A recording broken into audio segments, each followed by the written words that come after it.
Russian collusion with the Trump campaign through the use of anonymous sources has shockingly fallen apart. Then the reporters who are responsible have faced very little accountability.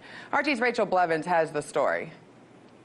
It all started out as the perfect Russiagate narrative in which the New York Times cited anonymous sources who claimed that Trump's campaign manager sent polling data to a Russian-linked oligarch. The bombshell report was said to show the clearest evidence to date that the Trump campaign may have tried to coordinate with Russians during the 2016 presidential race. It told the story of how Trump campaign manager Paul Manafort shared political polling data with a business associate who was, quote, tied to Russian intelligence. The report then claimed that the data was sent to a Russian oligarch close to the Kremlin. But the only problem was that the New York Times anonymous source got it completely wrong. And just one day after publishing the story, the Times was forced to issue a correction and to admit that the intended recipient of the political polling data was actually two Ukrainian oligarchs. Yet even though the latest attempt at pushing the Russiagate narrative had failed, other members of the mainstream media acted like it had never happened. While CNN completely ignored the New York Times' flawed report,